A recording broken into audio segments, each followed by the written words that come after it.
রাতের ঘোর কাটিয়ে পরের দিন নতুন এক সকালের সূচনা হলো।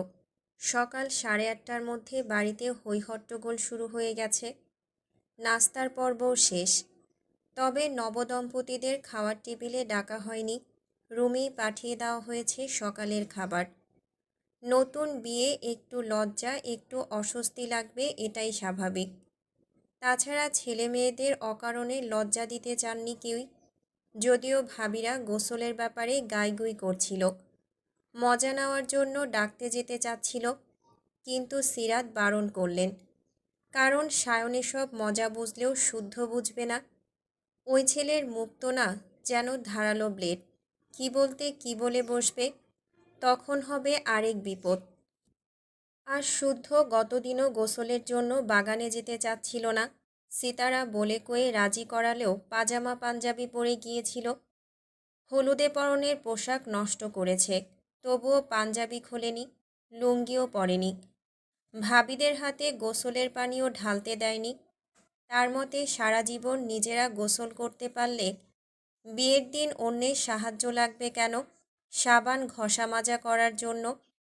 নিয়মের দোহাই দিলে মা চাচিরাই হলুদ ছুঁয়ে এক মগ পানি ঢালুক, তবুও ভাবিরা না, না মানে না। বিয়ের আগের দিন যে ছেলেটা এত কাহিনী করল, সেই ছেলেই সকালের গোসলের কাহিনী মানবে? মানবে না, বরং খুব রেগে যাবে। কারণ এটা কিসের গোসল তা সবাই জানে। কিছু কিছু ব্যাপারে গোপনীয়তা সুন্দর। তাকে ডাকতে গেলে সে মুখের উপর চটাস করে বলে বসতে পারে, বিয়ের পরদিন সকালবেলা লোক দেখিয়ে গোসল করলে পুণ্য হয়, নাকি নেকি পাওয়া যায়। আসলে কি যায়? যদি যায় আগে প্রমাণ দেখানো হোক, তারপর সে যাবে।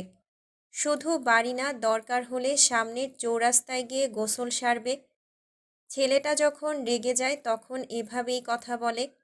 সকালবেলা শুধু শুধু তাকে রাগানো উচিত হবে না।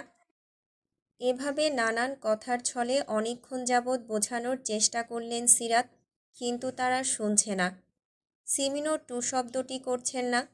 কারণ মেয়ে জামাইকে নিয়ে কী বা বলবেন, বলা কি সাজে তার? তাই নিজের কাজ করে যাচ্ছেন। ওনাকে চুপ দেখে এবার বাধ্য হয়ে সিতারা মুখ খুলে বললেন, ওরা পড়াশোনা জানা বুঝতার ছেলেমেয়ে, ওদের আর কি শিখাবি? যুগ কি আর এককালে পড়ে আছে?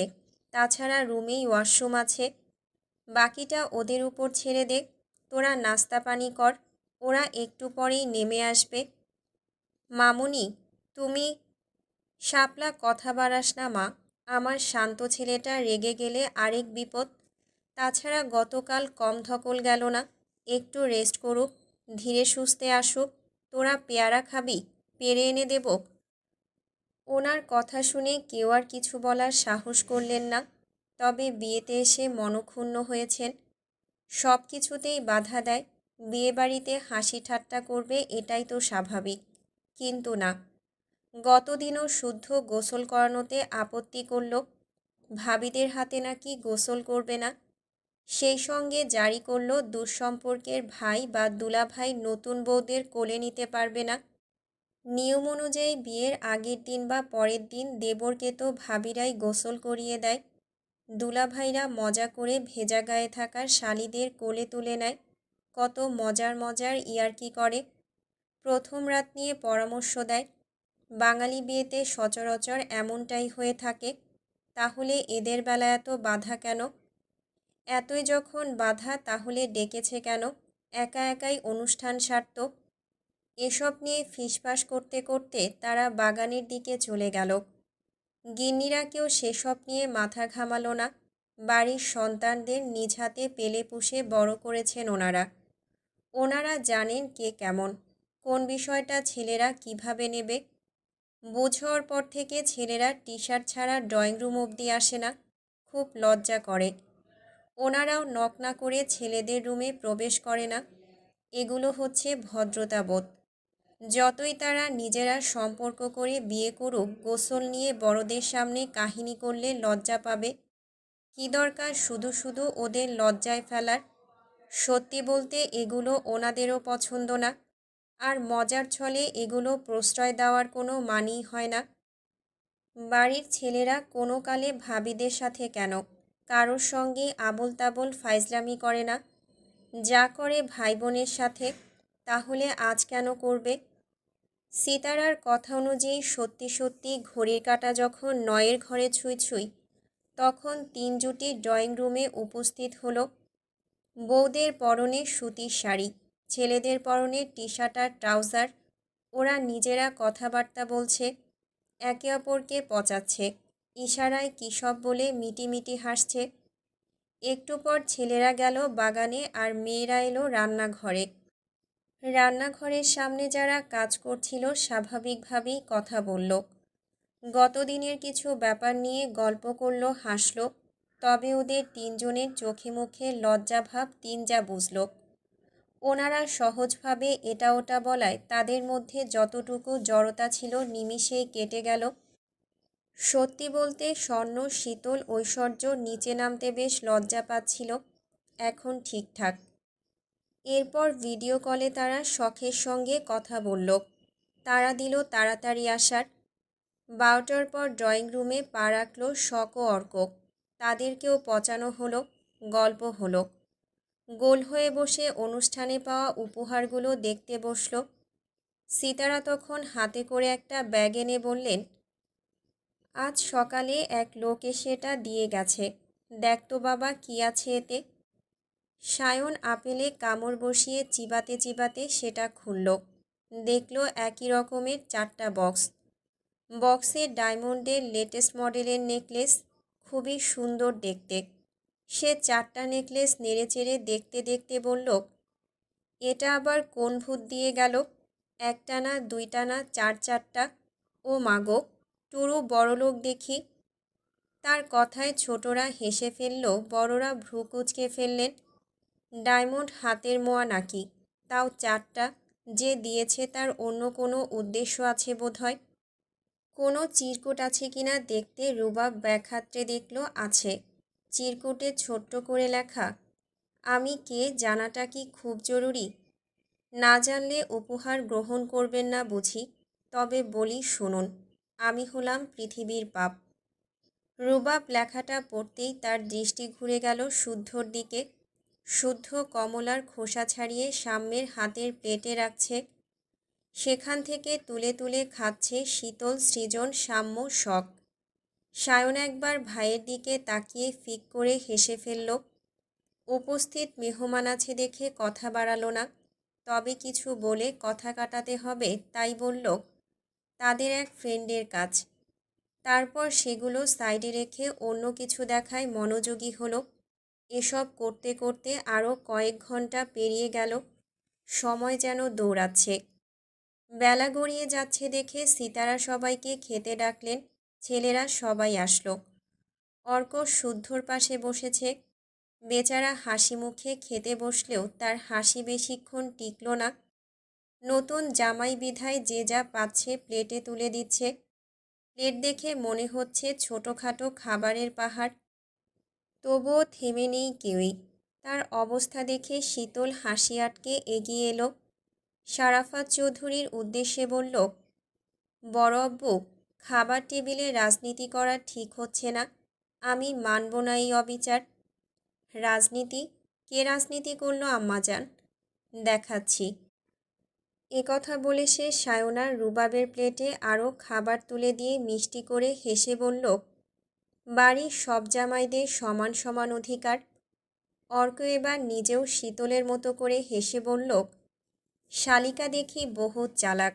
আমাদেরকে ফাঁসিয়ে দিয়ে নিজেরটাকে বাঁচিয়ে নেওয়া হচ্ছে বুঝি। সমস্যা নেই, আমাদের ভাইরা ভাইয়ের প্রতি এই অবিচার আমরাও মানব না। কথা বলতে বলতেই সায়নার রুবাব শুদ্ধর প্লেট ভর্তি করে দিয়েছে। শুদ্ধ তাকালো শীতলের দিকে। এজন্যই সে ব্যাঙাচিকে আগ বাড়িয়ে পণ্ডিতি করতে না করে। তার তো কিছুই না, বরং ওর পণ্ডিতির মাসুল তাকেই গুনতে হয়। কি দরকার ছিল অন্যকে বাঁশ দিতে যাওয়ার? বড়রা আছে দেখে কেউই কিছুই বলল না, খেতে লাগলো। এক পর্যায়ে বড়রা খাওয়া শেষ করে ড্রয়িং রুমে বসলেন। এদিকে সায়ন, শুদ্ধ, রুবাব, অর্ক যুদ্ধ চালিয়ে যাচ্ছে। তাদের একা দেখে 4 মেয়েকে সিমিন ঠেলে দিয়েছে কার কি লাগবে তুলে দেওয়ার জন্য। অথচ তারা গোল হয়ে দাঁড়িয়ে ফিসফিস করছে। ছেলেরা যে যতটুকু পারল খেলো, কিন্তু তাদের প্লেটে এখনও অনেক খাবার দেখে শুদ্ধ শীতলকে ডাকল, খাবার যেন নষ্ট না হয়। কথা বলে বেসিনে হাত ধুতে গেল। শীতল একবার তাকিয়ে বসে পড়ল শুদ্ধর চেয়ারে। শুদ্ধর এঁটো প্লেটে খেতে শুরু করলো নিজের মতো করে। না নাক ছিটকাচ্ছে আর না কোনো কথা বলছে। ভাবখানা এমন যে এটা খুব সাধারণ ব্যাপার। শুদ্ধর দেখা দেখি সায়ন রুবাবও যার যার বউয়ের দিকে তাকিয়ে উঠে পড়ল। তবে অর্কমুখ কাচুমাচু করে বসে আছে। সে কি করবে? শীতল যেটা অনায়াসে করল, শখ সেটা করবে না, না করাটাই স্বাভাবিক। তাকে এঁটো হাতে বসে থাকতে দেখে শীতল বলল, নতুন দুলাভাই, খাচ্ছেন না কেন? আর কিছু লাগবে? এই না প্লিজ, আসলে আপু সামলে নেবে, আপনি উঠতে পারেন। অর্ক একবার তাকালে শখ এসে পাশে বসল। নিজে টেনে নিল অর্কের প্লেট। তখন অর্ক উঠে দাঁড়ালো, তবে তার চোখে মুখে বিস্ময়। সে ভাবতে পারেনি শখ তার এঁটো খাবার খাবে। তখন সায়ন হাসতে হাসতে পুরনো একটা কথা তুলল। সুযোগ বুঝে স্বর্ণের আঁচলে হাত মুখ মুছে বলল, শীতল যখন ছোট ছিল আমরা খেতে বসলেই সবার প্লেট থেকে কিছু না কিছু সে খাবেই, খাবে মানে খাবেই, এটা তার রুটিন। আমাদের হাতে একবার করে খেলে ওর আলাদা প্লেটে না খেলেও হতো। ওর যা পছন্দ আমরা দিলেও শুদ্ধ কেন জানি দিত না। সবাই দিচ্ছে, সে কেন দিচ্ছে না এটাও মানতে পারত না শীতল। ভাবত শুদ্ধ দিচ্ছে না মানে ওর খাবারের বেশি স্বাদ। এই নিয়ে রোজ ওদের ঝগড়া হতো। এইটুকু বলতেই শীতল লজ্জায় মুখ কাচুমাচু করল। কোনো মতে মুখের ভাতটুকু গিলে বলল, থামো না ভাই, এখন তো বড় হয়েছি। কথা শুনে সিমিন তরকারির বাটি দিতে এসে নিজেও হেসে ফেললেন। তখন সায়ন পুনরায় বলল, এক টেবিলে বসলে সে ঘুরে ঘুরে সবার কাছে যেত, যা খেতে চাইতো সবাই দিত, শুদ্ধ দিত না। তবুও শীতল শুদ্ধর পাশেই দাঁড়িয়ে থাকত। শুদ্ধর খাবার যখন শেষের দিকে তখন রাগে কটমট করে বলতো, আমি দালিয়ে আছি তো নাকি, চোখে দেখো না। তখন শুদ্ধ জবাব না দিলে কিংবা মুরগির রানতাকে না দিলে আগে বাবার পেছনে দাঁড়াতো, নিজের সেফ জোন বুঝে তারপর বলতো, শুধু ভাই মুলগিল গুকায়। সায়ন কথাগুলো বলতে বলতে নিজেও হো হো করে হাসছে, বাকিরাও তাই। শুদ্ধর ঠোঁটের কোণেও মুচকি হাসি। ব্যাঙাচিটা এভাবেই তো জোর খাটিয়ে মনের জায়গা দখল করেছে, শুধু দখল করেনি, ঘরের বউ হয়ে তারপর থেমেছে। এসব কথার মাঝেই চোখাচোখি হলো শুদ্ধ শীতলের। দুজনের ঠোঁটের কোণেই মিটিমিটি হাসি, চোখে মুখে পূর্ণতার ছাপ, আর মন কুঠুরিতে একে অপরের প্রতি অসীম ভালোবাসা। অতপর এত এত হাসি ঠাট্টার মধ্যে খাওয়া দাওয়ার পর্ব শেষ হলো। তারপরে সময়টুকু যেন তাড়াতাড়ি কেটে গেল। বিকেলের দিকে বাকি সব মেহমানরা বিদায় হলো। সন্ধ্যার পর রুবাব, ঐশ্বর্য আর শতরূপাকে নিয়ে নিজেদের ফ্ল্যাটে চলে গেল। দেশ ছাড়ার আগে একবার এসে দেখা করে যাবে। তারা যেতেই বাড়িটা শান্ত হয়ে গেল। মন খারাপ হলো সবার, তবুও যেতে দিল। তারা যাওয়ার পরপর শখ বইপত্র নিয়ে রেডি হলো, তাকেও যেতে হবে। এখন তো পরের ঘরের প্রদীপ সে, পরের ঘর আলো করাই তার কাজ। একরাশ মন খারাপ নিয়ে তারাও বিদায় হলো। অর্ক আজও কথা দিল সময় পেলে তাকে নিয়ে আসবে। মেয়ে বিদায় করে একরাশ মন খারাপ নিয়ে বড়রা যে যার রুমে চলে গেলেন। ড্রয়িং রুমে ফাঁকা হতেই বাকি দুই জুটির এক জোড়া ছাদে গেল, আরেক জোড়া বেলকনিতে সময় কাটালো। এরপরের দিনগুলো যেন চোখের পলকে পেরিয়ে গেল। রুবাবও দেশের বাইরে চলে গেল, নিজ নিয়মে দিন কাটতে লাগলো। যখন ফ্রি থাকে তখন ভিডিও কলে একদৃষ্টিতে ঐশ্বর্যের মুখের দিকেই তাকিয়ে থাকে। নীরবে নিঃশব্দে দুজনের চোখের কোণ বেয়ে অশ্রু ঝরে যায়। শূন্য বুকটা খা খা করে। ইচ্ছে করে মন মালিনীকে শক্ত করে বুকের সঙ্গে মিশিয়ে রাখতে, কিন্তু সেটা তো সম্ভব না। তাকে কাছে পেতে হলে 6টা মাস পার করতে হবে, যদিও সে পৌঁছে ক্যালেন্ডারের পাতায় ক্রস আঁকতে শুরু করেছে। সবার সঙ্গেই যোগাযোগ হয় তার। শতরূপা চৌধুরী ব্যস্ততা অনেক কমিয়ে দিয়েছে। উনি এখন সময় দেন ঐশ্বর্যকে। দুজন ঘুরতে বের হয়। চট করে চৌধুরী বাড়ি থেকে ঘুরে আসে। শীতলরাও আসে, সারাদিন কাটিয়ে চলে যায়। শপিং করার হলে প্ল্যান করে 4জন একসাথে বের হয়। সারাদিন বাইরে খেয়ে ঘুরে শপিং করে তারপর বাড়ি ফেরে। তাকে মন খারাপের সুযোগটুকুও কেউ দেয় না। এভাবে দিন কাটতে কাটতে রুবাবের যাওয়ার আরও 1টা মাস পেরিয়ে গেল। এখনও 5টা মাস। সময়কে কেন যে ঠেলে পার করা যায় না, কেন যে মানুষ পাখি হতে পারে না। পাখি না হয় না হোক, অলৌকিক শক্তি থাকলেও তো হতো। চুপিসারে গিয়ে প্রেয়সীকে বুকে জড়িয়ে নিত। এভাবে আরও কিছুদিন পর ঐশ্বর্য সবাইকে অবাক করে দিয়ে পুনরায় তার কাজে মুভ অন করল। বর্তমানে শুদ্ধর সঙ্গে তার ল্যাবে কাজ করছে ঐশ্বর্য। মাস 3 পরের ঘটনা। সামনে নির্বাচন বিধায় একটু বেশি ব্যস্ত সময় কাটছে সায়নের। কখন ফেরে কখন যায় বলা মুশকিল। কদিন যাবৎ বাড়িতেও খাওয়া দাওয়া করে না। সারাদিন পড়ে থাকে পার্টি অফিসে, নতুবা শুদ্ধর ভাড়া নেওয়া সেই ফ্ল্যাটে। বর্তমানে ওখানে তার দলের ছেলেপুলেরা থাকে। নির্বাচনকে সামনে রেখে ছেলেপুলে নিয়ে প্ল্যান অনুযায়ী এগোচ্ছে সে। ভোট আদায় করতে যা করা লাগে করছে, কারণ এই শহরে মেয়র হবে। জনসাধারণের পাশে দাঁড়াবে, নিজের শহরকে নিজের মতো করে সাজাবে। এই শহরের নানান পেশার মানুষের ভোগান্তি কমাবে। তবে যেভাবে ভাবছে সেগুলো বাস্তবায়ন করতে আরও পথ হাঁটতে হবে। তার আগে তাকে বিপুল ভোটে জিততে হবে। জেতার জন্য মানুষের কাছে যেতে হয়, তাদের মন জয় করতে হয়। মন জয় করলেই না সে ভোট পাবে, কিন্তু এগুলো এত সোজা? সে যেভাবে দাপটের সাথে এই অবধি এসেছে, তাতে প্রতি ধাপে ধাপে অনেক শত্রু বাড়িয়েছে। আর বাংলা প্রবাদে আছে, দৃশ্যমান শত্রুর থেকে গোপনে শত্রু বেশি ভয়ঙ্কর। কিন্তু চৌধুরীর পুত্ররা বুঝলে তো, তারা তো ভয় পায় না, বরং সবাইকে বুড়ো আঙুল দেখিয়ে এতদিন যেভাবে দাপিয়ে বেরিয়েছে, এখনও তাই।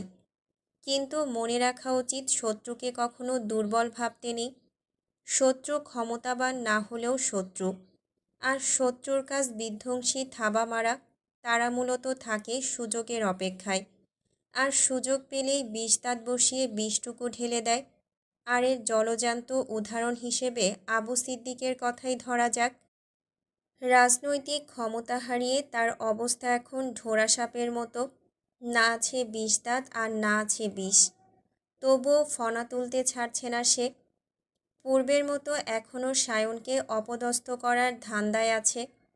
সায়নও জেনে বুঝে হাসি মুখে সহ্য করছে, কারণ ওই মানুষটার হাত ধরেই রাজনীতির মাঠে পা রেখেছিল। অনেক কিছু শিখেও ছিল। কেন জানি কৃতজ্ঞতাবোধ থেকে বারবার ছাড় দিচ্ছে তাকে। কিন্তু কিন্তু তার ধৈর্য নির্ভর করে মুডের উপর। এখন ছাড় দিচ্ছে, লিমিট ক্রস করলে তাকেও ক্রস করতে সময় লাগবে না তার। রাজনীতির অবস্থা দেখে এই বছর সাধারণ মানুষজনও নির্বাচন নিয়ে চিন্তিত। আর সময় এগোচ্ছে, একের পর এক ঝামেলা হতেই আছে। একদল পাতি নেতা ইচ্ছে করে অশান্তি সৃষ্টি করছে। নিজেরা ঝামেলা করে এরোর গায়ে দোষ চাপানোর চেষ্টা চালাচ্ছে। আর লোকমুখে শোনা যাচ্ছে, মেয়রের পদে দাঁড়াচ্ছে 3জন। তারা হলো শাহরিয়ার সায়ন, রবিউল কাউসার এবং কনক আলী। এই কনক সিদ্দিকের সাবেক সহকারী। বেশ কিছুদিন দেশের বাইরে থেকে ফিরেছে নির্বাচন করার আশায়। সায়নের এই নিয়ে কোনো মাথা ব্যথা নেই, সে নিজ কাজে ব্যস্ত। তবে তার মাথা ব্যথার কারণ হতে যাচ্ছিল অর্কের বাবা। যদি উনি উপরমহল থেকে আসা লোভনীয় অফারে নির্বাচনে দাঁড়াতেন, শুধু সায়নকে থামানোর জন্য একদল ওনাকে অফার করে যাচ্ছিল। বিনিময়ে ওনাকে শুধু সায়নের বিপক্ষে নির্বাচনে দাঁড়াতে হবে, কারণ তাদের মতে বর্তমানে সায়নের দল ভারী। অর্কের বাবা নির্বাচনে দাঁড়ালে পারিবারিক চাপ কিংবা বোনের সংসার বাঁচাতে সায়নকে থামতেই হবে। সবাই জানে চৌধুরীর পুত্ররা বোনদের জন্য কলিজা কেটে দিতে প্রস্তুত, কিন্তু আশার কথা, অর্কের বাবা কোনোভাবেই রাজি নয় রাজনীতিতে জড়াতে। উনি বরাবরই শান্তিপ্রিয় মানুষ। এসব ঝামেলা এড়াতে সুযোগ বুঝে ওনারাও দেশ ছেড়েছেন গতকাল মধ্যরাতে। নতুন আত্মীয়দের সঙ্গে ঠোকাঠুকির ইচ্ছে নেই ওনাদের। ওনাদের দেশ ছাড়ার ঘটনা জানার পর শারাফাত চৌধুরী সায়নকে ফোন করে ডাকলেন। এক টেবিলে বসে খেলেন। ওনার অভ্যেস খাওয়ার আগে ছেলেদেরকে বকাবকি করেন না, যত বকাবকি করার খাওয়ার পর। আজও তিনি তাই করলেন। খাওয়ার পর সায়নকে নিজের পাশে বসিয়ে সুন্দর করে বুঝালেন রাজনীতির মধ্যে না জড়াতে। আলাদা অফিস করে দেবেন, নিজের হাতে কাজও শিখিয়ে দেবেন, তবুও যেন এসবে না জড়ায়। আগে একা ছিল, এখন স্বর্ণের কথা ভাবতে হবে। এখন দুজন, আগামীতে তিনজন হবে। একটা পরিবারকে সুস্থ পরিবেশ দিতে হলে এসবে জড়ানো যাবে না। পূর্বের কথা বাদ, এখন সরে আসুক। রাজনীতি করলে কারো ভবিষ্যৎ সুন্দর হয় না, বরং দিন শেষে যা হয় তা হলো অপমৃত্যু।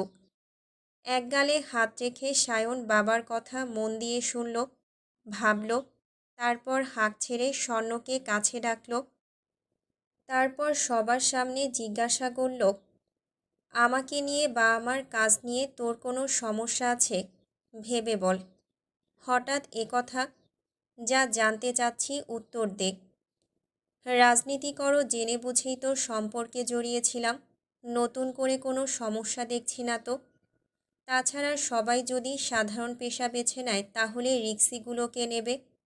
ভবিষ্যতের কথা যদি বলো তাতেও সমস্যা নেই, কারণ খুব বেশি হলে বিধবা হব, এছাড়া আর কিছুই না। কাটার পথ হাঁটতে গেলে কাটার ভয় পাওয়া কি সাজে? সাজে না। Carry on. স্বর্ণের অকপটে বলা কথায় সকলে কথা ভুলে গেলেও সায়ন ঠোঁটে হাসি নিয়ে নিশ্চুপ হয়ে তাকিয়ে রইল তার স্বর্ণকোমলের দিকে। অগাধ বিশ্বাস ছিল তার স্বর্ণ এমনই জবাব দেবে। তাছাড়া তাকে যদি জিজ্ঞাসাও করা হয়, চৌধুরী বাড়িতে কে তোমার মন পড়তে পারে, গর্ব করে দম্ভ নিয়ে সিনা টান করে বলবে, তার ভাই শুদ্ধ আর তার সহধর্মিণী স্বর্ণ। এরা দুজন সঙ্গে থাকলে সে দুর্গম পথ অতিক্রম করতে পারবে। শারাফাত চৌধুরী আর কিছু বলতে পারলেন না দেখে উঠে চলে গেলেন। সায়নও কনকের ফোন কল পেয়ে স্বর্ণকে ফ্লাইং কিস ছুঁড়ে বেরিয়ে গেল। পার্টি অফিসের কাছে যেতেই দেখল আজমসহ বেশ কজন ছেলেপুলে স্টাম্প হাতে দাঁড়িয়ে আছে। রবিউলকে নাকি মেরে ধরে খোঁড়া করবে। সায়নও বুঝল রবিউল কিছু একটা করেছে, যার কারণে আজম রেগে আছে। সে পুরো ঘটনা শুনে বুঝল রবিউল নাকি সায়নের নামে মিথ্যা কথা রটাচ্ছে। সায়ন স্বর্ণ নাকি আকাম কুকাম করতে গিয়ে ধরা পড়েছে, তাই বাড়ির লোকরা তাড়াহুড়ো করে তাদের বিয়ে পড়িয়েছে। এমন আরও নোংরা কথা সব শুনেও সায়ন আপাতত মাথা গরম করল না। তবে ছেলেদের শান্ত হয়ে বসতে বলল। তারা বসলে সে বলল, আলোচনা থেকেই সমালোচনার সৃষ্টি। আমাদের সংস্পর্শে তিন ধরনের মানুষের বসবাস। একদল যতক্ষণ না স্বার্থ ফুরাবে ততক্ষণ জানের বন্ধু, এরপর স্বার্থ ফুরালে পাখি ফুরুত। দ্বিতীয় দল যতক্ষণ তোর হাতে ক্ষমতা থাকবে ততক্ষণ তেল মেরে ফুলিয়ে রাখবে, এরপর ক্ষমতার দাপট শেষে তারাও উধাও। সর্বশেষ যে দলটার কথা বলবো, এরা হচ্ছে সবচেয়ে বেশি নিমক হারাম। এরা প্রথমে ছায়াসঙ্গী হয়ে কাছে ঘেঁষবে, মিশবে, বিশ্বাস অর্জন করবে, একসাথে থাকবে, খাবে, ঘুরবে, আবার সুযোগ বুঝে অন্য কোথাও গিয়ে ঠিকই সমালোচনার ঝড় তুলবে, বোঝার উপায় রাখবে না। এই সেই ব্যক্তি যে শুভাকাঙ্ক্ষী সেজে এতদিন তোরই ঘাড়ে বসে তোর গাছের কাঁঠাল ভেঙে খেয়ে আবার তোরই গায়ে বমি করছে। এইটুকু বলে সায়ন থামল। প্যান্টের পকেট থেকে চুইংগাম বের করে চিবোতে চিবোতে এদিক ওদিক তাকালো। আজও মন দিয়ে তার কথা শুনল। তারপর বলল, কিন্তু যা করি নাই তাই নিয়ে কেন কথা হইব ভাই? আমরা রবির। আজমকে থামিয়ে দিল সায়ন। ঠোঁটে বাঁকা হাসি ফুটিয়ে বলল, সমালোচকের কাজ সমালোচনা করা। তুই যতই ভালো কাজ করিস তারা তোর সমালোচনা করবেই। তারা মূলত আসেই খুঁত ধরতে। যখন খুঁত পাবে না তখন অতীতে থাবা বসাবে, দুর্বলতা খুঁজবে, দুর্বলতার ধার ধরে তোকে টেনে নিচে নামানোর চেষ্টা করবে। কিন্তু কিন্তু এদের পাত্তা দেওয়া যাবে না। পাত্তা দিলেই এতদিনের টার্গেট লক্ষ্যচ্যুত। তাহলে কি করব ভাই? কি করবি? কথা বলতে বলতে সায়ন এবার আজমের সামনে দাঁড়ালো। ঠিক এভাবে আমার মতো প্রতিপক্ষের মুখোমুখি দাঁড়াবি। চোখে চোখ রেখে ঈগল দৃষ্টিতে তাকাবি। তারপর বাম হাত ধরে তার চোখের সামনে তুলে মধ্যম আঙুল দেখিয়ে বলবি, মাঠ প্রস্তুত, এসো খেলবো। মাটার খাট সিদ্ধান্ত তোমার। ব্যাট খেলা হবে।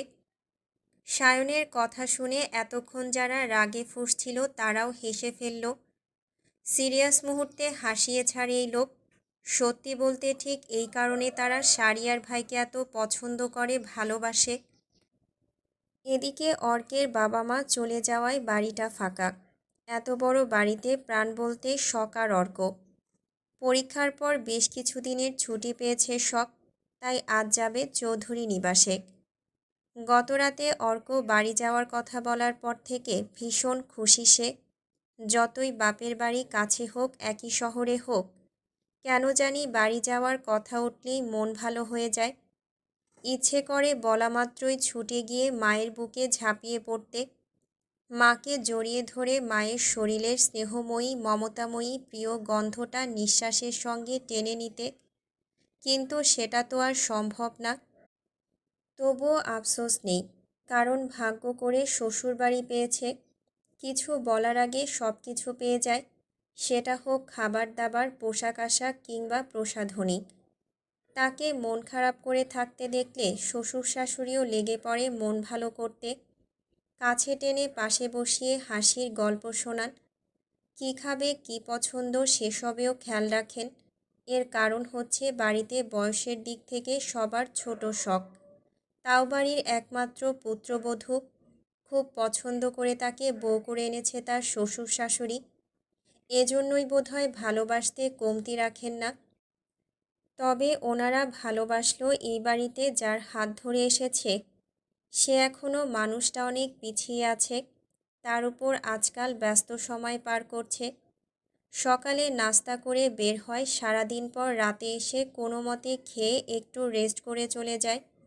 সময় দিতে না পারায় সরিও বলে। তার খারাপ লাগলেও হাসি মুখে মেনে নেয়, কারণ শুদ্ধকে দেখে জানে একজন সায়েন্টিস্ট কেমন হয়, তাদের সময় কিভাবে কাটে। সে অবশ্য কথা দিয়েছে একটু ফ্রি হলেই তাকে নিয়ে দেশের বাইরে ঘুরতে যাবে। ছুটির কদিন বাড়ি থেকে ঘুরে এলে তার ভালো লাগবে। তাই পতি মহাশয়ের কথায় আজকে যাচ্ছে বাবার বাড়ি। অবশ্য অর্ক নিজেই ড্রপ করে দেবে জানিয়েছে। বেশ কদিন পর বাড়িতে যাচ্ছে, তাই ভাবল নাড়ু বানিয়ে নিয়ে যাবে। সাম্য, সৃজন, শীতল খুব নাড়ু পছন্দ করে। বাড়িতে পা রাখতে না রাখতেই আগে জিজ্ঞাসা করবে, আপু নাড়ু আনোনি? তারপর শুরু হবে হাতাহাতি কাড়াকাড়ি, একচোট মারামারি হলেও হতে পারে। ভাই বোনদের কথা মনে করে হাসল শখ। তারপর কাজ গুছিয়ে গেল রেডি হতে। চুলে চিরুনি চালাতে চালাতে দৃষ্টি পড়ল আয়নার প্রতিবিম্বের দিকে। তার ঠোঁটের কাছটা একটু সামান্য ফুলে আছে। ঠোঁট থেকে দৃষ্টি সরিয়ে তাকালো ওয়াশরুমের বন্ধ দরজার দিকে। পানির শব্দ আসছে। অর্ক শাওয়ার নিচ্ছে। শাওয়ারের কথা মনে হতেই সে লজ্জায় লাল হয়ে গেল। মিটিমিটি হাসল। কেন জানি মন থেকে সরাতে পারে না সেদিনের সেই ঘটনা। আসলে ঘটনাটা ওদের বিয়ের 2 সপ্তাহ পরের ঘটনা। সেদিন সকালে ওরা শাশুড়ি ও বৌমা মিলে নাস্তা তৈরি করছিল। সে শাশুড়ির পাশে দাঁড়িয়ে ডিমের খোসা ছাড়াচ্ছিল। তখন তার শাশুড়ি ফল কাটতে কাটতে বললেন, বিয়ের আজ 2 সপ্তাহ, এতগুলো দিনে একদিনও চুল ভেজা দেখলাম না। কোনো সমস্যা? সমস্যা হলে বলো। আমি বলেছি না আমাকে আগে ফ্রেন্ড ভাববে, তারপর শাশুড়ি। উনি আসলে কি বোঝাতে চেয়েছেন বুঝতে কষ্ট হয়নি শখের। কী বলবে, কি বলা উচিত বুঝতে না পেরে লজ্জায় মাথা নিচু করে দাঁড়িয়েছিল। এরপর কাজের বাহানায় কোনো মতে পালিয়ে বেঁচেছিল। সেদিনের পর আকার ইঙ্গিতে আরও কিছু বলতেন। ছেলের সঙ্গে প্রেম করতে পরামর্শ দিতেন। সেসব বলতে গিয়ে নিজেই হো হো করে হেসেছেন। কোনো মতে হাসি থামিয়ে পুনরায় বুঝিয়েছেন সহজ হতে। এদিকে ওনার ছেলে ভদ্র মহাশয়। বইয়ের প্রতি সব রকম খেয়াল থাকলেও আগ বাড়িয়ে কাছে আসে না। তাহলে মেয়ে হয়ে সে কীভাবে এগোবে? কিন্তু শাশুড়ির এমন কথা শুনলে লজ্জায় কুঁকড়ে গেলেও কিছুই বলতে পারে না। তাই একদিন বুদ্ধি করে সকালে গোসল সেরে বের হতেই অর্কের মুখোমুখি পড়ে। সে ভেবেছিল অর্ক এখন উঠবে না, কিন্তু তাকে অবাক করে দিয়ে ততক্ষণে অর্ক উঠে ভ্রু কুঁচকে তাকিয়েছিল। ধরা পড়ে থতমত খেয়ে কিছু বলার শব্দ খুঁজে পাচ্ছিল না। তাকে লজ্জায় লাল হতে দেখে অর্ক কিছু একটা আন্দাজ করেছিল। নিজেও মিটিমিটি হাসতে হাসতে বলেছিল, মম কিছু বলেছে, তাই না? না না, তেমন কিছু না। বুঝেছি। তবে তুমি পারমিশন দিলে তোমাকে সাহায্য করতে পারি। কি সাহায্য? তুমি চাইলে রোজ সকালে তোমার ফরজ গোসলের কারণ হতে পারি। অর্কের মুখে কথা শুনে তার ইচ্ছে করছিল মাটির নিচে ঢুকে যেতে। তারপর থেকে অর্ক সুযোগ পেলেই একটু আধটু দুষ্টুমি করত। কখনো কখনো লজ্জা দিয়ে খুব হাসত। তারপর কিভাবে যেন সম্পর্কটা সহজ হয়ে এলো। একটু একটু করে মানুষটাকে বেশ ভালো লাগতে শুরু করলো। তার যত্ন, আগলে রাখা, ছোটোখাটো ব্যাপারে খেয়াল রাখা, সব মিলিয়ে দুর্বল হতেই হলো। এভাবে আরও কিছুদিন পর এক রাতে হঠাৎ গভীরভাবে ছুঁয়ে দেওয়ার আবদার করল। লজ্জায় মরি হলেও সে বাধা দেয়নি। অতপর ভালো লাগায় ভালোবাসায় দিনগুলো কাটছে। আরে শীতল রানী যে, এত রোদের মধ্যে এখানে কেন? বাড়ি যাবে না? হঠাৎ করে কারো মুখে নিজের নাম শুনে ঘাড় ঘুরিয়ে তাকালো শীতল। পরনে কলেজ ড্রেস, কাঁধে কলেজ ব্যাগ, হাতে আধখাওয়া কোন আইসক্রিম। সে আপাতত দাঁড়িয়ে আছে ফটোস্টাটের দোকানের সামনে। কিছু নোট ফটোকপি করতে হবে। পাশে দাঁড়ানো এই মানুষটাকে সে চেনে। অনেক আগে লোকটাকে সায়ন ভাইয়ার সঙ্গে দেখেছে। তবে নাম? হ্যাঁ, নামটা বোধহয় কনক নতুবা রনক হবে। এই দুই নখের ভেতর যে কোনো একটা নখ হবে তার শিওর। সে যে নাম গুলিয়ে ফেলেছে বুঝতে দিল না কনককে। কেউ কিছু জিজ্ঞাসা করলে জবাব দেওয়াটা ভদ্রতা, তাই সুন্দর করে জবাব দিল, এই তো এই নোটগুলো ফটোকপি করেই চলে যাব ভাইয়া। ও আচ্ছা শীতল, তোমার ফ্রেন্ড কিয়ারা না কি যেন নাম, ও কই? ওকে দেখি না কেন? ওর খোঁজ জানো? কিয়ারার কথা ওঠায় ধপ করে শীতলের হাসিটুকু মুছে গেল। ছোট্ট করে উত্তর দিল, না, আমি জানি। তবে জানতে চাইলে সাইডে এসো, সব কথা সব জায়গায় বলা যায় না। এ কথা শুনে শীতল বিস্ময় নিয়ে তাকালো। তারপর কনকের পিছু পিছু এক সাইডে দাঁড়ালে কনক শুরু থেকে পুরো ঘটনাটুকু শীতলকে জানালো। সব শুনে শীতলের মাথায় যেন আকাশ ভেঙে পড়ল। পর মুহূর্তে ওর মনে হলো এই লোকটা মিথ্যা বলতে পারে, হতেও পারে অন্য কোনো চাল। তাই সব শুনেও সে নিশ্চুপ হয়ে দাঁড়িয়ে রইল। তাকে চুপ দেখে কনক পুনরায় জানালো কিয়ারার কথা নাকি শুদ্ধ সায়ন আগে থেকেই জানত। ইচ্ছে করেই তাকে জানায়নি ওরা। সে মিথ্যে বলছে না। বিশ্বাস না হলে বাড়িতে গিয়ে যেন সায়নকে জিজ্ঞাসা করে। এ কথা শুনে শীতল যেন বাকহারা হয়ে গেল। যদি এটা সত্যিও হয়, তবে ইয়াসির নামক লোকটাকে যতটুকু ঘৃণা করত তার থেকে 10 গুণ বেশি ঘৃণা করবে ও। কারো মৃত্যু কামনা নাকি করতে নেই, কিন্তু এই লোকটার জন্য আল্লাহর 30টা দিনই সে মৃত্যু কামনা করবে। এর আগে তাকে সায়নের মুখোমুখি হতে হবে। মনে মনে এসব ভেবে শীতল আর দাঁড়ালো না।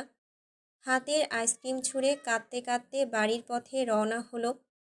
কোনো মতে রিকশায় উঠে ঝরঝর করে কেঁদে ফেলল। তার অশ্রুভর্তি চোখের তারায় ভেসে উঠল প্রিয় বান্ধবীর হাসিমাখা মুখ, ভেসে উঠল কত শত জমানো স্মৃতি। তার জন্য কিয়ারার এই হাল মানবে কিভাবে সে, কিভাবে সইবে এই কঠিন সত্য?